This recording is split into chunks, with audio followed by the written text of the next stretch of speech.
Hello पब्लिकानो, क्या हाल चाल सभी के। आई एम श्योर बहुत अच्छा होगा, राइट। आप सब एकदम हेल्दी और वेल्दी कंडीशन में होंगे, कहीं ना कहीं पे mentally, physically, emotionally, most importantly. जो स्टूडेंट्स अभी 12th का एग्जाम दिए हैं, आई एम श्योर काफ़ी लोग जो हैं वो काफ़ी रिलैक्स मूड में होंगे। अब एटलीस्ट जो 2 साल का मेहनत था हमारा वो रंग लाएगा। एंड जो कुछ स्टूडेंट जिनके शायद से कहीं ना कहीं पे मूड थोड़े से ऑफ हुए रहेंगे, chill out, you got your entrance exams. इसलिए स्ट्रेट फॉरवर्ड इतना दिमाग में रखो कि आपके पास एंट्रेंस एग्जाम के लिए कुछ टाइम है, उस टाइम को प्रॉपर्ली मैनिपुलेट करो, समझो क्या है कैसे है। Otherwise this is not the end obviously, क्योंकि ये तो अभी स्टार्ट है, it's just a beginning. And I am sure about that कि आने वाला जो फ्यूचर होगा, जो आपका प्लान होगा, वो धांसू होगा, right, for sure. So let's start. आज जो हम टॉपिक कवर करने वाले हैं वो हमारे लिए कह सकते हैं कि केमिस्ट्री के लाइफ में सबसे इंपॉर्टेंट टॉपिक है, जिसको बोलते हैं हम इलेक्ट्रॉनिक कॉन्फ़िगरेशन। तो किसी भी एलिमेंट का इलेक्ट्रॉनिक कॉन्फ़िगरेशन बहुत इंपॉर्टेंटली मैटर करता है, और वो कैसे इंपॉर्टेंटली मैटर करता है उसका ऑलरेडी मैंने वीडियो बना के अपलोड किया है बहुत टाइम पहले, कि importance of electronic configuration exactly chemistry में उसका क्या रोल प्ले है, वो सब कुछ वहाँ पे शो किया गया है, एक्सप्रेस किया हुआ है, जो अब तक जहाँ तक मेरा आइडिया है शायद किसी और जगह पे एक्सप्रेस नहीं किया होगा in the form of the proper content, because teachers ने फॉर श्योर लेक्चर्स में बोला होगा कि भाई उसका इंपॉर्टेंस क्या है, पर उसको एक जगह पे लेआउट जो किया गया है वो काफ़ी ब्यूटीफुली किया है। तो मैं ये एक्सपेक्ट करता हूँ आपसे, अगर आपने अभी तक वो वीडियो देखा नहीं है so please just go have watch it out. यहाँ पे जो आई बटन दिख रहा होगा वहाँ पे भी शो मिलेगा, अदरवाइज डिस्क्रिप्शन बॉक्स में आपको वहाँ पे कंटेंट मिलेगा, क्या होगा क्या नहीं होगा, कहाँ पे वीडियो है। और अदरवाइज जो देख चुके हैं एक बार पहले उन्हें वापस देख लें, I suggest to that, because वो आपको और अच्छे से समझने में हेल्प करेगा। बिकॉज इट जस्ट लाइक कि जब तक आपको एवेंजर्स इन्फिनिटी वॉर के बारे में नहीं मालूम तब तक आप एवेंजर्स एंड गेम के साथ कनेक्ट नहीं हो पाते हैं। So it just like that, right. तो वही कनेक्शन कुछ यहाँ भी है, ऑलराइट। तो इसी के साथ हम स्टार्ट करेंगे हमारा इलेक्ट्रॉनिक कॉन्फ़िगरेशन, और आपका स्वागत है the came Guru tours and travels में।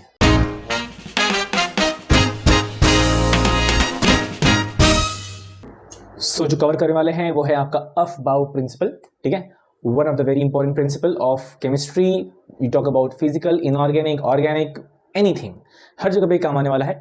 एंड यस, ये जो अफबाउ प्रिंसिपल है ये आपके एलिमेंट्स में जो इलेक्ट्रॉन्स प्रेजेंट हैं उन इलेक्ट्रॉन्स का एनर्जी शेल शो करता है कि एग्जैक्टली इलेक्ट्रॉन्स जो हैं वो कौन से एनर्जी में बिलोंग करते हैं, सो दैट कि वो इजीली रिमूव कर सकते हैं या नहीं कर सकते हैं, और बहुत सारी चीज़ें हैं अगेन, ठीक है। बट पॉइंट ये है कि ये अफबाउ प्रिंसिपल को फर्स्ट टाइम लेआउट करने का, शो करने का आइडिया था किसका, कौन थे वो महापुरुष जिन्होंने ये शो किया कि ये बोला कि भाई अफबाउ प्रिंसिपल ऐसा कुछ होना चाहिए जहां पे आपको एक बिल्डिंग अप करना है कि भाई एनर्जी लेवल लो से लेके हाई लेवल तक जो एनर्जी लेवल होगा उसको आपको बिल्डिंग अप करना है, सो दैट कि एक प्रॉपर अच्छे से दिखे कि इलेक्ट्रॉन कहाँ कहाँ कैसे कैसे प्रेजेंट है। कौन थे वो महापुरुष? तो जी हाँ, वो थे हमारे नील्स बोर साहब। जी हाँ, यही पर्सन रिस्पॉन्सिबल है कहीं ना कहीं केमिस्ट्री के सबसे इंपॉर्टेंट टर्म्स को सिंप्लीफाई करने के लिए भी, और यस मोस्ट ऑफ देम लोगों को थोड़ा कंफ्यूज करने के लिए भी। तो ये बंदा रिस्पॉन्सिबल है। Will talk about him in some other days, but आज फिलहाल जो हम कवर करने वाले हैं वो है हमारा Aufbau principle, and let's hear it. So आपके लेफ्ट साइड जो दिख रहा है यहाँ पे, ये एक स्मॉल सा माइन्यूट सा चार्ट है जिसके थ्रू आप इलेक्ट्रॉनिक कॉन्फ़िगरेशन किसी का भी निकाल सकते हैं। यस, तो यहाँ पे जो s ऑर्बिटल है वो हमने 1 से स्टार्ट करके 7 तक लिखा हुआ है, जो p ऑर्बिटल है वो स्टार्ट है 2 से लेके 7 तक, d जो है वो 3 से लेके 6 तक है, और f जो है वो 4 to लेके 6 तक है। आई नो कोई कहेगा सर 6f थोड़ी ना होता है। सो पॉइंट ये है कि 6f इसलिए होता है बिकॉज आने वाले फ्यूचर में obviously there won't be any 7 periods, उसके बिलोंग ऊपर भी जाएगा उसके बियॉन्ड, तो अल्टीमेटली 8th पीरियड आएगा, 9th पीरियड आएगा, बिकॉज कुछ एलिमेंट्स 8th पीरियड के फाइंड आउट हो चुके हैं, उनके बारे में थोड़ा और रिसर्च वर्क चल रहा है। यहाँ जो मैंने क्वेश्चन मार्क शो किया हुआ है वो ये कि अगर ये फॉर्म लर्न करना है तो इसके लिए एक और एक छोटा सा ट्रिक है, जो ट्रिक कुछ इस तरह से है कि आपने इस क्वेश्चन मार्क को हटाना है पहली बात तो, फिर उसके बाद यहाँ पे 1 2 3 4, ओके ऐसा, फिर उसके बाद S P D F, ठीक है। तो 1s जो S है वो 1 से लेके कहाँ तक है? 7 तक है, तो 7s। P कहाँ से लेके है? 2 से लेके 7 तक है, तो 7p। D कहाँ है? 3 से लेके 6 तक, तो 6d। और F कहाँ है? 4 से लेके 6 तक, तो 4f। तो अगर कभी लर्न करना हुआ तो सिंपल तरीका होता है 1 2 3 4 SPDF 7 7 6 6 SPDF। दोनों तरफ SPDF लाइन से है, इधर 1 2 3 4, उधर 7 7 6 6, simple kind of phone number of like feeling आ रही है। यस, बट वही है, एकदम सिंपल है। या तो वो तो मतलब क्या ही बोलना, वो तो बहुत ही सिंपल है। अब इसमें करना ये है कि आपको कुछ एरोस फॉलो करने हैं, विच मीन्स टॉप से लेकर बॉटम तक आपको मूव करते हुए आना है। तो यहाँ जो हम एरोस बोल रहे हैं, अब ये 1s की बात करेंगे तो आपको ऐसा ये एरो होगा। कुछ कुछ बुक्स में या फिर कहीं कहीं कुछ टीचर्स जो हैं वो इसी चीज को उल्टा कर देते हैं, विच मीन्स 1s जो है नीचे स्टार्ट होगा, ठीक है, और फिर ये 1s 2s 3s ऐसा जाएगा, कोई डिफरेंस नहीं है। बस उस वक्त अगर उन्होंने बॉटम पे शो किया 1s 2s 3s तो आपको ऐसा एरो जो होगा वो अपवर्ड होगा। यहां हम टॉप से स्टार्ट करें इसलिए जो एरो होगा वो डाउनवर्ड साइड में जाएगा, दैट्स इट। देन उसके बाद 2s, ठीक है, फिर उसके बाद ये फॉलो करना है। तो ये कुछ एरो ध्यान रखें बस, जो एरो हम ड्रॉ कर रहे हैं, ठीक है, और वो कहां से कैसे फॉलो करने वाला है वो भी ध्यान रखना है आपको। पर आपको हर बार जब एरो यहाँ पे एंड हो जाएगा तो अगेन स्टार्ट करना है सेकंड एरो जहां से स्टार्ट हो रहा है, फिर ये यहाँ पे एंड हुआ, फिर आपको यहाँ से स्टार्ट करना है जहां से ये स्टार्ट हो रहा है, ठीक है, फिर ये यहाँ पे एंड हो गया, फिर वापस जहां से फोर्थ एरो स्टार्ट हो रहा है वो आपको फॉलो करना है। एरो कैसे कहाँ जा रहा है अगर आपने वो उसको मिस कर दिया ना तो कंफ्यूजन होता है, फिर ये बात याद रखें। तो पहले जो हम एरो है वो ड्रॉ कर लेंगे, उसके बाद एग्जैक्टली जो एनर्जी लेवल है वो एनर्जी लेवल हम शो करेंगे कि एनर्जी लेवल किस तरह से ऑर्बिटल्स का देखने को मिलता है। Because I am sure about one thing कि काफ़ी लोग को मालूम होगा कि नील्स बोर ने खुद कहा था कि जब आप न्यूक्लियस से आपका जब ऑर्बिट दूर होता है तो उस ऑर्बिट का एनर्जी लेवल बढ़ता है। जब न्यूक्लियस से कोई भी ऑर्बिट दूर होते जाएगा तो जैसे ही ऑर्बिट दूर होगा उस ऑर्बिट का एनर्जी लेवल बढ़ेगा, ठीक है। इट मीन्स जो इलेक्ट्रॉन लास्ट ऑर्बिट में होगा उसकी एनर्जी बहुत हाई होगी, काइंड ऑफ दैट। और ये जो हमारा 6f है ये एट दी एंड। तो अगर मुझे इसको ही प्रेजेंट करना हुआ तो I can say that 1s से स्टार्ट करते हैं, ठीक है। अब ये आपको मालूम है कि s contains 2 electron, maximum it contains 2 electron, p maximum contains 6 electron, d orbital maximum contains 10 electrons and f orbital maximum contains 14 electron. तो ऑन दैट बेसिस हम वो इलेक्ट्रॉन्स इसमें फिल करते हुए जाएंगे। तो पहले कौन है, 1s है, तो 1s2, ठीक है, सिंपल 1s2।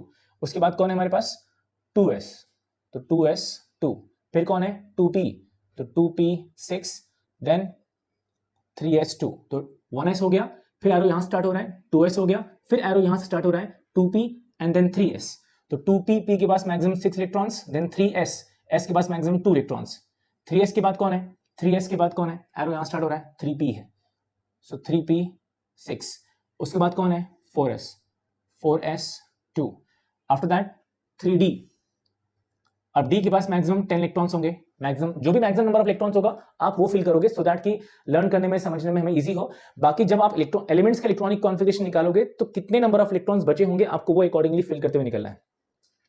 3d हो गया, then 4p and 5s, so 4p6 5s2, उसके बाद 4d, सो 4d 10, then 5p 6s 5p6 6s2, उसके बाद अगेन आ जाओ 4f के पास। अगर इनकेस किसी को चाहिए तो they can forward this video so that कि उनको अगर मालूम रहेगा, बाकी जिनको नहीं मालूम है वो फटाफट यहाँ देखते रहें, आपको अल्टीमेटली समझ में आ जाएगा। 4f हो गया, 5d हो गया, फिर 6p 7s, 6p6 7s2, उसके बाद 5f 14, then 6d 10, then 7p6 and the last one is 6f 14। ये ऐसे मूव करेगा ऑलवेज। एलिमेंट्स का इलेक्ट्रॉनिक कॉन्फ़िगरेशन ऐसे ही पैटर्न में होगा, मतलब स्टार्ट ही यहीं से होगा और फिर एंड अकॉर्डिंगली ऐसा होगा। अब किसी एलिमेंट का अगर आपको एटॉमिक नंबर निकालना हुआ तो सिंपल तरीका है, let's start with the base 1।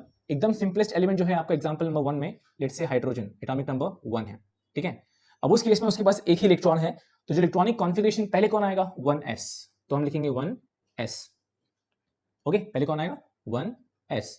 अभी इसके पास कितने इलेक्ट्रॉन है, एक ही इलेक्ट्रॉन है, तो यहाँ पे सिर्फ एक आएगा। ऐसा नहीं कि सिर्फ आप बोलोगे सर आपने यहाँ तो s2 लिखा है तो हम जबरदस्ती यहाँ पे 2 फिल करेंगे, बिल्कुल नहीं। उस एलिमेंट के पास जितने नंबर ऑफ इलेक्ट्रॉन्स होंगे उतना ही आप उसको फिल करोगे, उससे एक्सीड थोड़ी ना होगा वो, राइट। जितना आपके पास है आप उतने में शॉपिंग करोगे ना, थोड़ी बाजू वाले को बोलेगे भाई चल निकाल तू, चल 100 रुपये 5000 10,000 निकाल, मेरे को शॉपिंग करना है। बाजू वाला थोड़ी रिस्पॉन्सिबल है आपके एंजॉयमेंट के लिए, तो अल्टीमेटली आप खुद रिस्पॉन्सिबल हो। तो लाइक दैट हाइड्रोजन के पास एटॉमिक नंबर 1 है तो अल्टीमेटली उसके पास इलेक्ट्रॉन एक ही है, तो 1s में सिर्फ एक इलेक्ट्रॉन जाएगा। Let's say example number 2 as helium, ठीक है, एटॉमिक नंबर 2 है उसका, तो पहला कौन है 1s, तो अकॉर्डिंगली यहाँ पे 2 इलेक्ट्रॉन जाएगा, क्योंकि यहाँ 2 इलेक्ट्रॉन है तो वहां भी 2 इलेक्ट्रॉन आ जाएगा perfectly. Let's say example number 3, let's have it as boron, ठीक है, एटॉमिक नंबर कितना है 5। अब कॉन्फ़िगरेशन में आपका पहला क्या आएगा, मुझे 5 इलेक्ट्रॉन्स उस कॉन्फ़िगरेशन में या फिर इस कॉन्फ़िगरेशन में परफेक्टली फिट करना है, ठीक है। तो पहले स्टार्ट कहां से होगा 1s, तो 1s2, ओके 1s2। अब बचा कितना, ये 2 इलेक्ट्रॉन है और ये 5 इलेक्ट्रॉन है, तो 5 - 2 कितना हो गया 3 हो गया। उसके बाद कौन है 2s 2, ठीक है। अब 1s2 प्लस 2s2 कितना हो गया, 4 इलेक्ट्रॉन्स हो गए, और यहाँ 5 मतलब एक और इलेक्ट्रॉन बचता है, तो 2s के बाद कौन आता है, 2p, तो उसमें सिर्फ जाएगा एक electron, just one single electron. एकदम सिंपल तरीका है, बस वो लर्न करना है। कभी भी अगर आपको आपके बोर्ड एग्जाम में, आपके एंट्रेंस एग्जाम में कहीं भी अगर आ जाए ना, तो कंफ्यूजन ना होने के लिए सिंपल होगा कि पहले आप आपके जो आंसर शीट होगा या फिर जो आपको रफ पेपर मिलेगा, कुछ भी मिलेगा, वहां पे फटाफट आप क्या करो, ये ड्रॉ कर लो। ये बेस्ट तरीका होता है, सो दैट कि कंफ्यूजन ना हो। Next let's have example number 4, then let's have कोई एलिमेंट आप बोल दो, लेट्स से सिलिकॉन, ठीक है, सिलिकॉन एटॉमिक नंबर है 14। अब यहाँ पे क्या होगा, 1s2 2s2 2p6।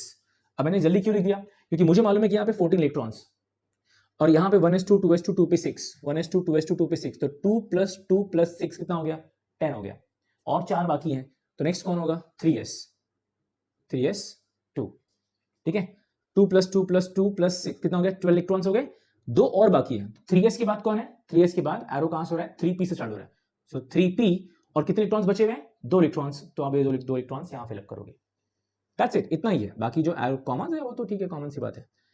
Example number 5, let's have cobalt, okay, cobalt atomic number 27, clear.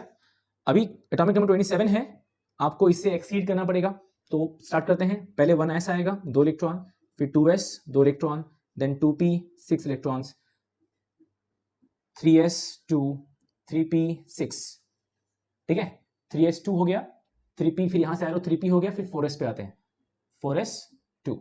अब जरा ऊपर के इलेक्ट्रॉन्स काउंट करो कि कितने इलेक्ट्रॉन्स हो गए भाई, तो 2 + 2 + 6 कितना हो गया, 10 हो गया, +2 + 6 + 2 कितना हो गया, 20 इलेक्ट्रॉन्स हो गए। 20 इलेक्ट्रॉन्स यहाँ पे हो गया, और यहाँ पे कितने इलेक्ट्रॉन्स हैं, 27 है, बराबर, यहाँ पे 20 हो गया और यहाँ पे 27 है, तो बचे कितने, 7 इलेक्ट्रॉन्स। 4s के बाद कौन है, 4s के बाद 3d है। अब 3d में सीधे मैं 7 लिखूंगा, क्यों 3d 7 लिखूंगा, because d can have maximum 10 electrons, तो 7 इलेक्ट्रॉन्स आराम से वहां फिल हो सकते हैं, तो फिर वो 3d के बाद 4p में नहीं जाएगा, 3d के पास पूरा का पूरा 7 इलेक्ट्रॉन जाएगा, बिकॉज मैक्सिमम कैपेसिटी कितना है, 10 इलेक्ट्रॉन्स का है, तो परफेक्टली वहां पे हो गया, क्लियर हुआ, एकदम easy. Let's have one more example, the last one example, bromine, ठीक है, 35, ऑलराइट, ब्रोमीन एटॉमिक नंबर 35 है। अब आपको इतना मालूम है कि भाई 35 है, मोर देन 27 है, तो ऑब्वियसली आप यहां तक बिंदास एकदम हंसते खेलते खेलते आगे बढ़ोगे, तो 1s2 2s2 2p6 3s2 3p6 4s2, okay, 3d 10। अब काउंट करते हैं कि क्या सच में यहां तक होता है क्या, 2 + 2 + 6 10 2 6 2 10 10 20 20 + 10 30 हो गया, यहां तो 35 है, राइट। तो 3d के बाद क्या आता है भाई, 3d के बाद कौन आता है, 3d के बाद 4p आता है। अब 4p क्या हो जाएगा, 4p, ये 30 इलेक्ट्रॉन्स हो गए, यहाँ 5 35 है, बचे हुए डिफरेंस क्या होगा, 5 का होगा, तो 4p 5। इलेक्ट्रॉनिक कॉन्फ़िगरेशन निकालना बहुत सिंपल है, बहुत ईजी है, येट बहुत इंपॉर्टेंट है। अगर आपको ये वाला जो सीरीज है वो याद होगा, और साथ में अगर ये थोड़ा जो हल्का सा ट्रिक है अगर वो याद रहेगा, तो अल्टीमेटली किसी भी एलिमेंट का कॉन्फ़िगरेशन निकालना आपके लिए चुटकी वाला काम होगा। बट यस, ये आपको जानना जरूरी है कि इलेक्ट्रॉनिक कॉन्फ़िगरेशन का केमिस्ट्री में इंपॉर्टेंस क्या है। मैं फिर कहता हूं कि मैंने उसको लेके वीडियो कुछ बनाया है ऑलरेडी बहुत पहले, आप एक बार जाके वो इंपॉर्टेंस का वीडियो देखें। जरूरी ये है कि अपनी जरूरतों को समझो। अगर आपको ये नहीं मालूम होगा तो अल्टीमेटली लाइफ में एक प्रॉपर गोल या फिर एक प्रॉपर डायरेक्शन नहीं मिल पाएगा। तो ये जरूरी क्यों है उसको लेके वीडियो बना हुआ है, just have a look on that. Otherwise मैं एक्सपेक्ट कर रहा हूं कि आपको कुछ जो आज नया एकेडमिक ईयर जो स्टार्ट हो रहा है, जो अभी 11th के स्टूडेंट्स 12th में जा रहे हैं, जो 10th के स्टूडेंट्स 11th में आएंगे, उनके लिए सबसे इंपॉर्टेंट होगा कि ये मालूम होना जरूरी है। तो फॉर दैट सेक हम यहाँ से वीडियो बनाना स्टार्ट करेंगे एकदम बेस से, सो दैट कि जो स्टूडेंट्स 10th से 11th में आ रहे हैं, 11th से 12th में जा रहे हैं, उन सबके लिए एक बेस बनता जाएगा। और एक सबसे इंपॉर्टेंट बात जो कि मैं एंडिंग में कह रहा हूं, जो अब तक बने हुए हैं उन तक ये बात शायद समझ में आ जाएगी बहुत अच्छे से। जो भी आप 11th एंड 12th में पढ़ते हैं, physics chemistry bio maths whatever, आपके वो इंजीनियरिंग या मेडिकल के फर्स्ट ईयर में बहुत स्ट्रांगली फॉलो अप होता है। विच मीन्स जो भी आप एंट्रेंस लेवल तक पढ़ते हो, जो भी आप डीप डाउन पढ़ते हो पीसीएमबी में ना, वो आपकी इंजीनियरिंग के फर्स्ट ईयर में कंप्लीटली एज इट इज होता है। अभी रिसेंटली मैं वीडियो बना रहा, अभी रिसेंटली एक स्टूडेंट ने मैसेज किया कि सर जो आपने पीडीएफ शेयर किया था लेक्चर में, मैंने कुछ एक पीडीएफ बनाया था वो शेयर किया था, और जो आपने कंटेंट पढ़ाया था वो सब कुछ मुझे काम आया, एंड 60 में से I got 50 marks in that chemistry paper. तो ये बहुत हेल्प करते हैं जो आपको टीचर्स कहीं ना कहीं पे ऑफलाइन ऑनलाइन कहीं भी अगर आपको गाइड कर रहे हैं कि भाई ये तुम्हारे लिए मैटर करता है इंजीनियरिंग मेडिकल हर चीज के लिए, तो ये याद रखना कि फर्स्ट ईयर में एज इट इज जाएगा और तुम्हें कहीं ना कहीं फर्स्ट ईयर में काफी रिलैक्स मोड में रखेगा। जो स्टूडेंट्स इस वक्त अभी 12th का एग्जाम दिए हैं, जो एंट्रेंस की तैयारी कर रहे हैं और जो ये वीडियो देख रहे हैं, आपके लिए भी ये पॉइंट है। Okay, till the time everyone enjoy, take care, कुछ नया एक्सप्लोर करो। मिलते हैं नेक्स्ट वीडियो में, बाय बाय।